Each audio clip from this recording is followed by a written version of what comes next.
Hey guys, Grüße aus Deutschland, greetings from Germany. It is Saturday evening and I just realized that I hadn't posted on this channel for 3 weeks and I'm feeling really bad about it, but at the same time I'm also tired of being, a negative Nancy because I have nothing positive to report, and that is not even true. It's just I'm going through a phase in my life where nothing's really going on in my life except that I'm reacting to things that are happening in other people's lives, and that is basically happening at work right now. And so the other receptionist had a serious health condition before she went on vacation, which was 2 weeks ago. So I'm still filling in for her, including this coming week, which always means that I'm working overtime. But her health scare shook me to the core because it's something serious, and I don't want to sound like Amber, but at the same time, I can only hint at it because it's not my story to tell. And I treat people the way I would want to be treated. And if this was my story to tell, I wouldn't want for the other receptionist to talk about her YouTube channel, which she doesn't have one, but just saying. And so that happened. And so I've been the only receptionist on location for 2 weeks now, and I have one more to go. And that is always challenging. And the stories I hear alone, I mean, they're really starting to get to me. There's still talk about people being terminated, more positions being just erased, and so I'm not nervous about it. I have created a life for myself where I don't need a whole lot of money. It used to be different. I used to have a life where I thought, oh my gosh, if I lose my job, I'm going to lose my car. I can't make the car payments, or I won't be able to afford my apartment. And I was panicking. But so many times in my life, I lost everything. And that kind of makes you live a life or create a life for yourself, where you don't have to live with that fear anymore, because anything can just happen, and it doesn't throw you off anymore. And it also helps when you've been in situations like I have been, like earthquakes in Virginia, which, when I moved from Germany to the States, I never thought I'd experience a 4.9 on the Richter scale, and I did. And saw the devastation of that earthquake in the region. And also there were tornado cells under which I drove home at night, and the rain was going sideways. And they're the kind of situations where anything that happens after that does not seem so important anymore. Do you know what I'm saying? And so that's the point where I'm at. But a lot of my colleagues are not. And they drive fancy cars, and they have huge houses, and they depend on the job, and several of them were fired. And I mean, including the head of the IT department that kept bugging me. I think it was in December 2021. And he kept coming at me sideways. And I told him, the first few times I just chalked it off under, so he's in a bad mood. Maybe he's having trouble with his wife or the kids. Or whatever. But then when he didn't stop, I said, look, you can talk to your wife like this, but not to me. So you're going to have to get it back up to a professional level. Otherwise, I'm going to report you. And he wouldn't stop. Even he was fired. And he had been with the company for, I don't know, maybe 20 years. So he's gone. And several heads of departments were fired. And so people that are below them, of course, are worrying about losing their jobs next. And I get it. And again, I used to have the same fear, so I can relate to what they're going through. But it's so hard to watch it. This time I'm the observer. I'm not the person that it happens to.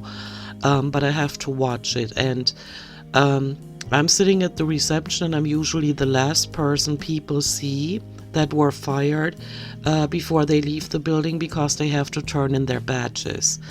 And that's when I hear a lot of stories, a lot of, emotional talking about what just happened and how they feel about it. And it's not easy to take. But at the same time, if situations were reversed, I would want, like, if that happened to me and my existence was just pulled out from under me like a rug, um, I would want to have somebody sitting there willing to listen and be understanding when I leave the building. I never did have such a person, but I would like to be that person for them now. And I am, but it is not easy to take. So that is going on. And all that talk, people gossip, and then they hear, oh, more people are going to get terminated or whatever. And so everybody's so nervous, but only the ones that don't, that can't go with the flow, but really heavily depend on that income to continue their lifestyle. Like, to give you an example without giving out too many details, one of them is a person that just bought a Tesla. These are electronic cars, and you make payments on them. So you have car payments, and then if you lose your job, you're gonna have to give back that car. And so I see sides of people that I have not seen before, and I'm not blaming it on the pandemic or anything. It's just a development. And new leadership members being hired in the States. And so, it's just all kinds of changes going on. And I see how many problems others are having with adjusting to those changes. And it's not easy to watch. Additional to that, I'm in a team. Let's say my team consists of me and the other receptionist. Then there's another team of 2 ladies that mainly do travel management, and they have young kids. And so they've been calling out sick left and right because their kids have been sick or they have been sick. It just keeps going. It seems like every week one of them calls in sick. And they were kind of, when the team leader had left, they were kind of pulled into another department where they had to help out and do basically everything in. And I remember the other receptionist being on vacation when we had a team meeting, which was basically a department meeting.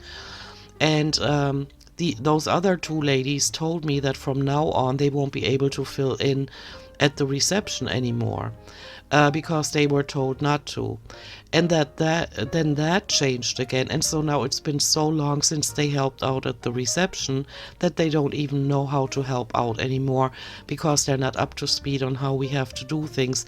And guys, it is a lot. I hardly ever get into it, but it's not just a reception where you sit there all day and you get to put nail polish on your nails or file them. It is a really demanding job, and a lot of activities or assignments have been put on us since the pandemic started. And we found out that was because management was talking about closing the reception, which I would have preferred. You guys know me and how I've been talking about this job. I'm dedicated to this job in the sense of I take the money that they pay me and I give them the work, time, and energy in return. But I don't depend on the job. I'm not talking financially, but I don't care if they fire us today. I'll be happy too, because my happiness doesn't depend on that job. But they keep talking about how many more people are going to be terminated. And I told my department manager, my new one, the 5th one in since the team leader took off, I told her I want no more talk about possible terminations. That is psychological terror, and it doesn't do any good. It doesn't serve a purpose unless you have concrete information, right? And it doesn't bother me that much. They can talk about it all they want. But I want to see either a decision or, like it's not threatening to me when they talk about how they're possibly gonna close the reception. Not at all. I work there as long as they want me. If they don't want me anymore, I go home. And then I would finally, and you guys know that, they don't know it at work, but then I would finally have the time and energy to get my YouTube channels going.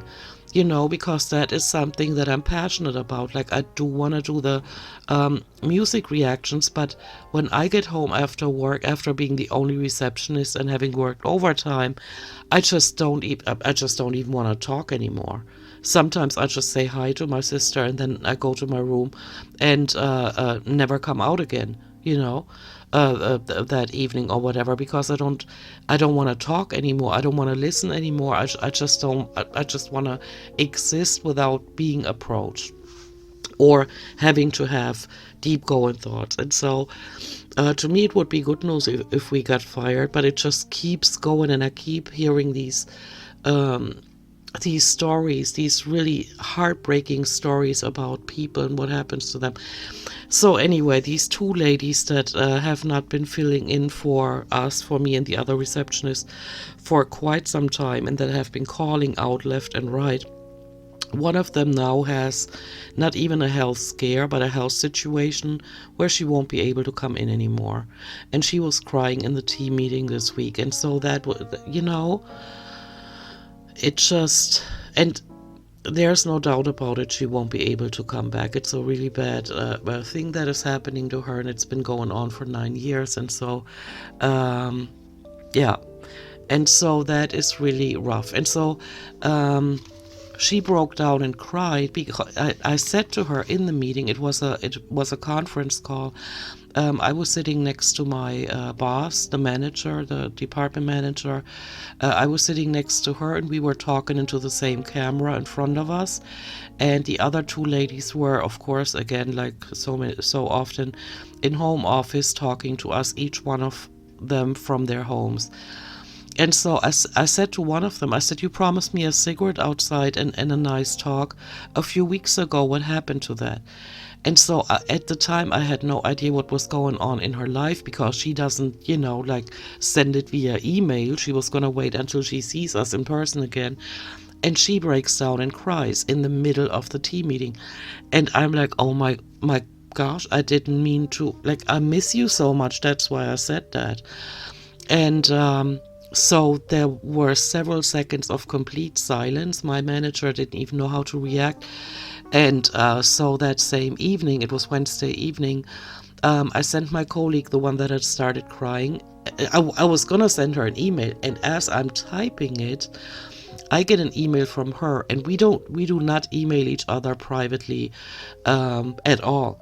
And so this was the first private email I've ever gotten from her. And she said, "I'm so sorry for breaking down like this, but this is what's going on with me, and this is the health situation that is forcing me to say I can only work from home from now on."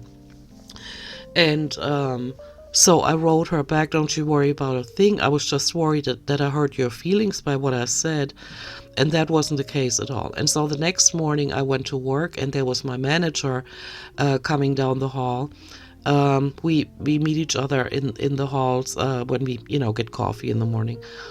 And so I was going to say to her, this is something that I did not, I could not see coming, saying something like this and then our colleague breaking down.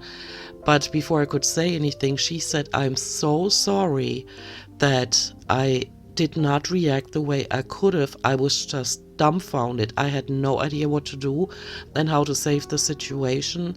And I have never experienced people being able to be themselves like this. Like in a team, like in a professional setting, And I said, me either, before I started working here. And the team leader kept picking on me, and I let everybody know that it is okay to be yourself and to I don't know, be emotional but professional at the same time. Like say, okay, this hurt me, and I'm not gonna let this continue. And this is what I did, and this is probably what led to the team leader being fired, and her boss being fired, and so on, right? To where the work situation is now a lot more bearable.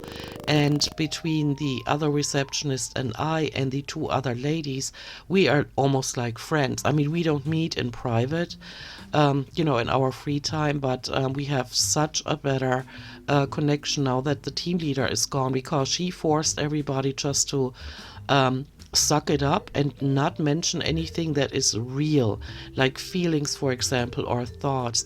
Like I said to the team leader, look, you can talk to people at a bar like this, but not to me. I'm not going to let this happen.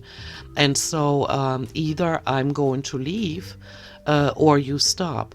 And she did eventually stop, but it kept coming up. And so I told her, I said, look, did I not make myself clear last time? You can talk to your husband like this, or to somebody at the bar, but not to me. And so the more often I did that, the others were witnessing that. And so as soon as the team leader was gone, we were all like, we had a really good connection. But now that connection is kind of, it's like not being, I don't want to say tested, because when something like this happens, of course, you scooch even closer together and say, look, it's all right, and don't you worry about a thing. But it seems like there is no peace coming to this team. All these the managers that we had, the change of managers, the change of policy, then the change of opening hours of the reception, and then the other receptionist was sick a lot with her health problems, and then I was gone for like 3 weeks in October. Not 3 weeks. I was on sick leave for 2 weeks, and then I had 1 week of vacation, and because of that respiratory infect that I had, and but it seems like there's just no peace coming. It's like always changes, and this changes and that changes, and now we have the goals for 2023 where we have to take classes online and do certain things, of which I've been doing one after another, and it's like I'm still getting the same kind of money, but I have more work, and I don't know if it's worth it, and at the same time it's zapping my energy.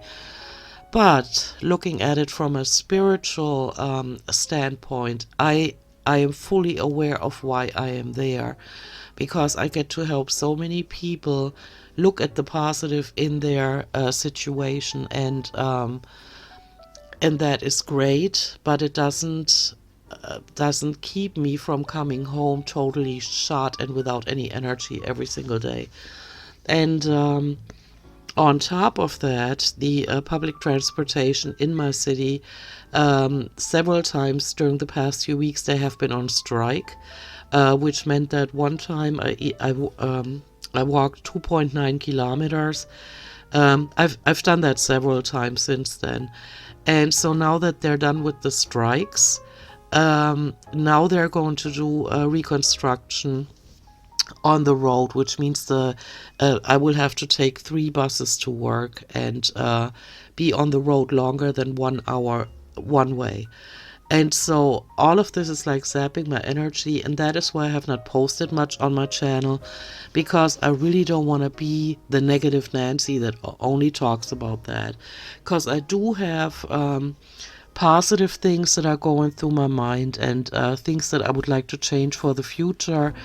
But I'm aware of the fact that when somebody, like if I watch somebody's YouTube channel and all they ever do in their videos is talk about what they're going to change in the future, but they don't, that would get on my nerves. And so I don't know, I don't want to do that all that much, but it still remains the same. I'm too busy with work and other things in private life to do anything else, and so my plans are going to have to stay plans for now.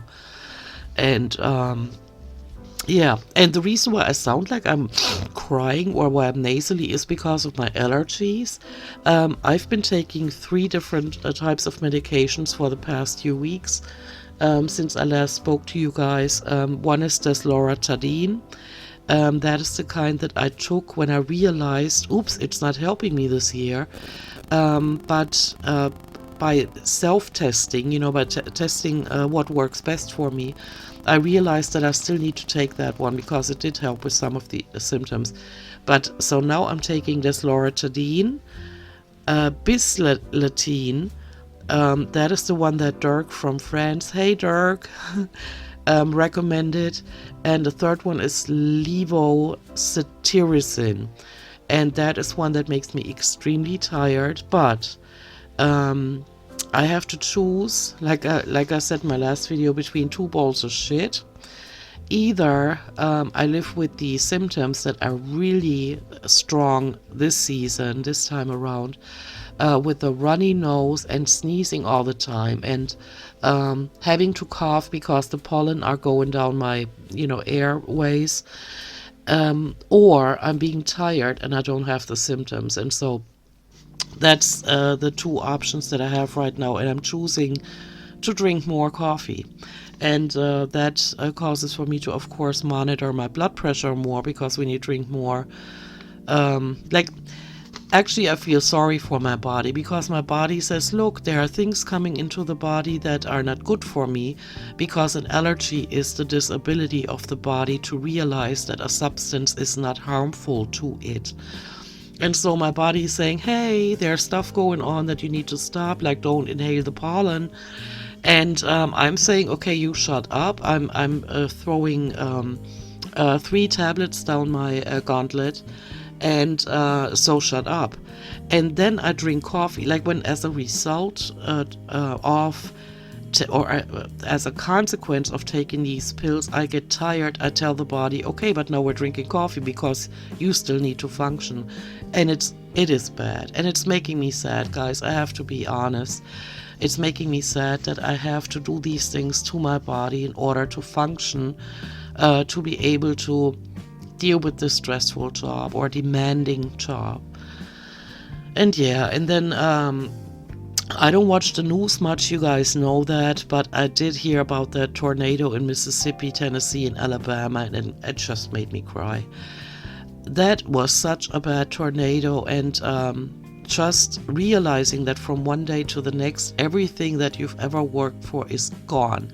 Like, some of these people have saved up money and they've had jobs, possibly like mine, that they didn't necessarily enjoy doing, and that they had to kick themselves out of bed every morning for decades, and then their house is just gone. And the cars looked like they were just flung about. Or that one water tower in I think it was called Rolling Forks, was it Mississippi or Missouri? I think it was Mississippi. That thing looked like God pushed his thumb into it. That thing looked crushed. And I saw the video recordings of that, and that just touched me so much, because I know that there are catastrophes all over the planet non-stop. But I try not to look at them. I try to deal with just what is going on around me and what people are suffering through around me, like including the ones at work, right? And it is so rough to see that. And then, of course, I have to go to work, and I hear all the crying of people that are leaving, and hearing their stories of what it's gonna do to their lives, and just having their existences ruined by billionaires that own this global company. And on the other spectrum, you have people like my parents that have no more idea what is even happening because of their age. They've worked for decades, and now that they could actually enjoy their free time, they have no more energy and no more mental capacities. Physically and mentally, they can't do anything. And it seems like, to me, like I thought about it, taking a long walk because I needed to clear my head. And it seems like these chemical pills are keeping my parents' organs alive while their minds have been long gone. And I don't know if that is a good development, that I've been talking to my colleagues about, ones that take care of their parents, and they said the same thing. Like, I didn't have to mention it; they said it. Like, the medical field is so advanced that they can keep organs alive, but at the same time they can't do much about Alzheimer's and dementia. And so that's an interesting thought. So you see your own parents that have been working for decades to get the retirement, not being able to enjoy it now. And then you're supposed to go to work every single day dealing with all these egos, or with these people that are not willing to let go and just go with the flow in life because they have these bills to pay. And they have these cars that they make payments on, and they're going to lose everything when they lose the job. And we have to do it until apparently most of us are then too old, like the body is too old to travel or do anything. Not all of us, and I hope I'm going to be one of the people that are still going to be able to do a whole bunch of things. Like at an age where I have roughly between 12 to 15 years left that I have to work before I can retire. And I hope that by that time I'm still going to be able to just enjoy life and not have one boo-boo after another or one hospital stay after another. And so you see, these are the kind of things that have been going through my mind while trying everything within my power to function at work. And you can easily see why I didn't want to bring anybody down. But now that it's been 3 weeks since I last posted, I figured I'm going to share these thoughts with you. And it's not like, it all sounds depressive, and that is actually what I am. I'm depressed underneath it all. But when I go to work, I'm trying to be, upbeat. And of course, when you're depressed and you still have to get up, take a shower, and travel for 1 hour one way, you have to be motivated. And so I try to listen to upbeat music, and I do that, and I walk a lot, and I've been increasing my steps with the a step counter that is on my smartwatch, and I've been playing around with that and using it for my blood pressure and my oxygen saturation in the blood that it can also measure. I just don't know how. And I've been having fun with that. And of course, we also joke around at work, and that's always fun. And I laugh a lot because there are people that are like on my wavelength there. I mean, not in my direct surrounding where I work, but in the building. And so when they stop by, it's always fun. And this is just consider it another update. I had two options: either talk about this or not post at all. And I would like to post videos like music reactions, or another one that I've written down is I'm gonna do reactions to an American that does reactions to videos about Germany. Because that is so interesting, because as you guys know, I've lived in the States and I'm living in Germany. And before I lived in the States, I lived in Germany. And so I have a pretty good picture of both countries. And I find it so interesting what he has to say. Something that I'm actually looking forward to is the fact that I'm off on the 7th, Friday the 7th of April and Monday the 10th, which are Good Friday and Easter Monday. So for the next couple of weeks, I'll only be working 4 days a week, and that is helpful because I'm really stressed from everything.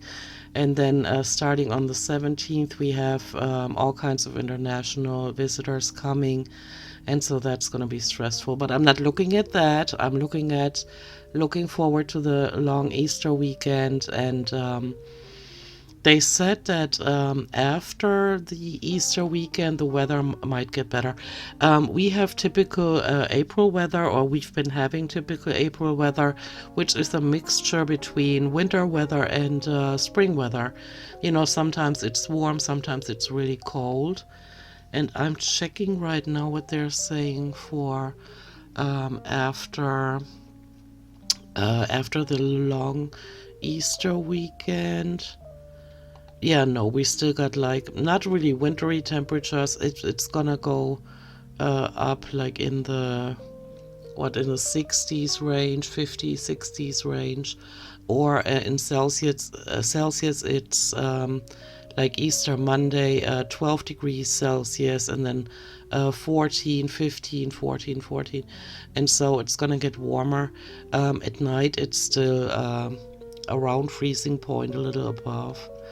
And so it's been raining a lot. Oh my gosh, I got so soaked yesterday at Central Station because I have a PVC jacket which is completely waterproof.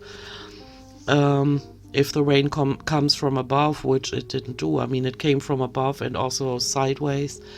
And so at the bus stop, there were all kinds of people that only had a t-shirt on or whatever. And so, of course, I didn't want to get under the roof with them. So I stood out there in the rain, and when the rain came sideways, it even soaked my pants and everything. And so that wasn't fun. But again, everything is better than heat because I can't bear heat and I'm not looking forward to it. And I also heard that in Germany there's a pretty good chance that this year might be as dry as it was last year. And it got so bad last summer that the birds didn't even chirp anymore. It was really bad. And there was no rain and no clouds in the sky. It was just a drought for months on end. And that fireball in the sky just hammering down. And at the same time, public transportation employees were apparently advised to not turn the AC on and, to conserve energy. And in buses where you can't even open the windows anymore because of the AC, that is unbearable.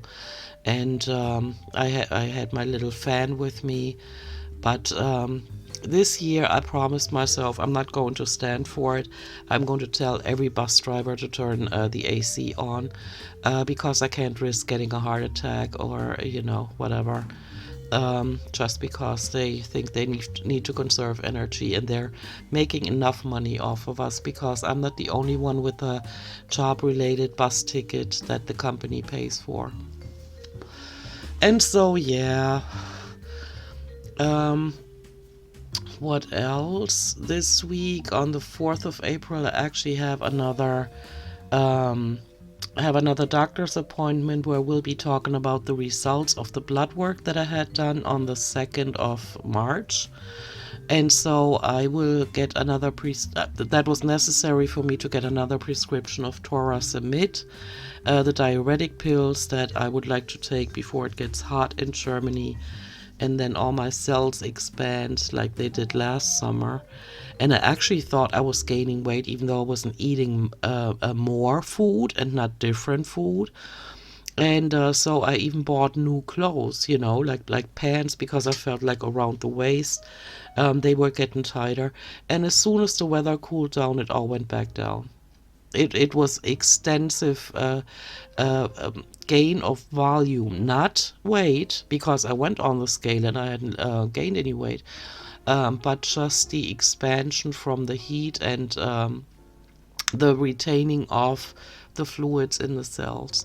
And so this year I would like to take that more seriously and take the diuretic pills. Yeah. Guys, this is basically it For those of you that know that I do videos on Amberlyn Reed, I've been posting a lot more on that channel, but that is only because when I do that, when I talk about that topic, then it kind of keeps me from having to think about what happened that day. I mean, I do journal and I do go through life consciously, to where I think about things that I just heard, or like with the meeting when I made my colleague cry by telling her I miss her so much. When are we gonna smoke the next cigarette together?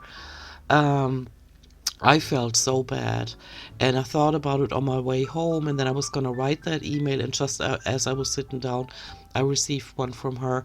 And so it's not like I'm trying to distract myself from what is going on in my life, but the videos on the Amber channel help me not having to think about it all the time. Like that is part of me not focusing on my life for a little bit and focusing on something else. And so, yeah, that is why I've been posting so much more over there than here. But now you know the reason, and I wished I could say things are going to change soon. Unless I get fired from that job or I finally find the courage to quit, not much is going to happen. Change at that job or in my living situation. And so, yeah, so this is it for today. I'm sorry, I don't have too many positive things to report, except for I'm still doing the damn thing. I'm getting up to go to work every single day. And yeah, that's basically all I can do right now until things change a bit. So thank you for listening to this. I know it's a little bit longer, but I had to make up for 3 weeks. And so I will talk to you soon, hopefully. And you take care of yourself and know that I'm thinking of you guys. And you can always feel free to contact me via email. My email is on the About page. You can click on that. And so I'm already in contact with most of my viewers on my channel. All right, I'm gonna go. Thank you for listening to this, and I will talk to you soon. Love you guys. Bye bye. Tschüssi.